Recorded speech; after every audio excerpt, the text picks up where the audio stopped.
नमस्कार, दीप्स किचन मराठीमध्ये मी दीपाली आपलं मनापासून स्वागत करते। चला तर मग आजच्या आपल्या रेसिपीला सुरुवात करूयात।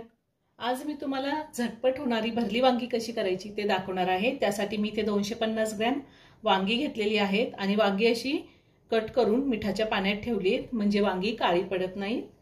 पोहे खायचे 4 चमचे मी वाळलेलं खोबरं किसून घेतलेलं आहे आणि अर्धी वाटी मी भाजलेले शेंगदाणे घेतलेले आहे। तुम्ही भाजलेल्या शेंगदाण्याच्या ऐवजी शेंगदाण्याचा कूट सुद्धा घेऊ शकता।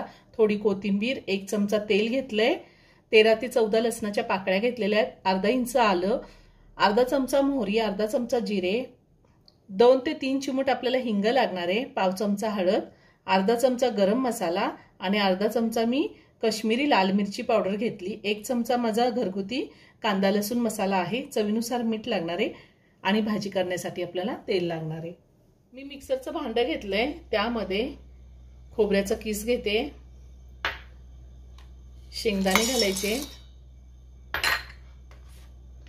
कोथिंबीर घातली आहे, कोथिंबीर मी थोडी जास्त घेतली आहे, त्यातच आलं घालूयात, लसूण, काळं तिखट, तिखटाचं प्रमाण तुम्ही तुमच्या आवडीनुसार कमी किंवा जास्त घेऊ शकता, काश्मीरी लाल मिरची पावडर आणि गरम मसाला, हळद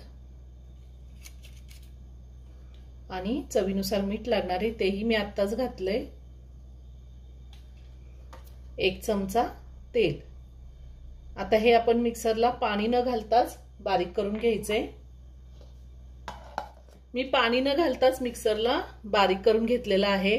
आपण ही वांग्याची भाजी करणार आहे, ती भाजी कांदा टोमॅटो काहीही घातलेलं नाहीये, असंच नुसतं मसाल्याची करायची, खूप छान होते। अगदी रात्रीच्या वेळेस असा मसाला करून ठेवला तरी सकाळी टिफिनला सुद्धा आपण ही भाजी करू शकतो।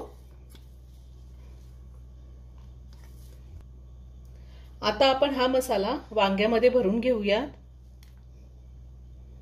एकदम व्यवस्थित भरून घ्यायचा आहे। तेल घातल्यामुळे मसाला व्यवस्थित भरला जातो।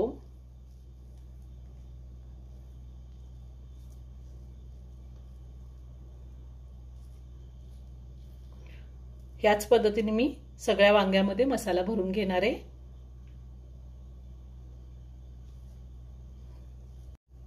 मी सगळ्या वांग्यांमध्ये मसाला भरून घेतलेला आहे। तुम्हाला जर कांदा घालायचा असेल तर ह्या मसाल्यामध्ये तुम्ही एक मीडियम साईजचा कांदा बारीक कट करून घालू शकता।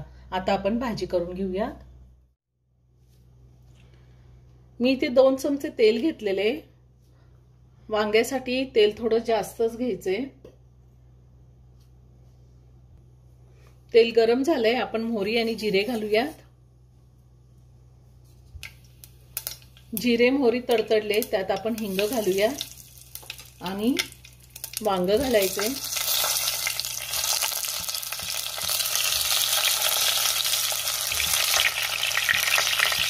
वांग आपल्याला तेलावरती 2 ते 3 मिनिटं चांगलं परतून घ्यायचे। 2 ते 3 मिनिटं मी तेलावरती वांग चांगलं परतून घेतलेलं आहे। वांग्याचा रंग चेंज झालाय। आता आपण हा जो राहिलेला मसाला होता तोही घालून घेऊया। मी ह्या आधी सुद्धा खूप सारे वेगवेगळ्या पद्धतीने वांग्याच्या भाजीची रेसिपी आपल्या चॅनलवरती अपलोड केलेली आहे आणि त्याची लिंक मी डिस्क्रिप्शन बॉक्समध्ये दिली आहे, तुम्ही पाहू शकता। आता पुन्हा सगळं हे व्यवस्थित मिक्स करून घेऊया।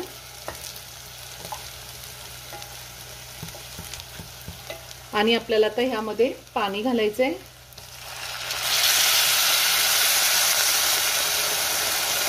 साधारण मी पाऊण ग्लास पाणी घातलेलं आहे। पुन्हा सगळं व्यवस्थित मिक्स करून घेऊया।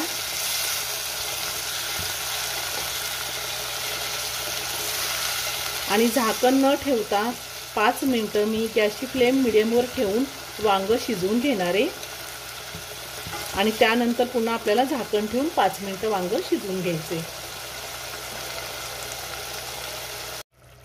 गॅसची फ्लेम मीडियमवर ठेवून मी वांग 5 मिनिटं झाकण न ठेवता शिजवून घेतलेला आहे आणि ह्या 5 मिनिटांमध्ये मी वांग 2 वेळा व्यवस्थित मिक्स करून घेतलं होतं म्हणजे सगळीकडून व्यवस्थित शिजलं जातं। आता पुन्हा 5 मिनिटं झाकण ठेवून वांग मी शिजवून घेणार आहे। गॅसची फ्लेम लोवरच आहे। पुन्हा 5 मिनिटं झालेली आहेत। मी झाकण काढते।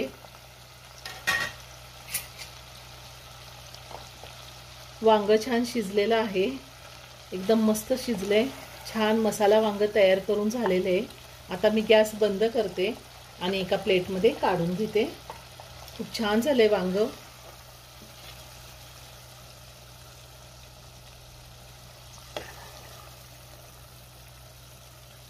अगदी झटपट होणारं झणझणीत भरलं वांग तयार करून झालेलं आहे।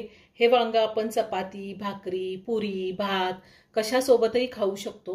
खूप छान लागतं, एक नंबर होतं। तुम्ही नक्की करून पहा। व्हिडिओ जर आवडला तर व्हिडिओला लाईक आणि शेअर करायला विसरू नका। रेसिपी आवडली असेल तर कमेंट करून नक्की कळवा। पुन्हा भेटूया अशाच एका छानशा साध्या आणि सोप्या रेसिपी बरोबर। धन्यवाद।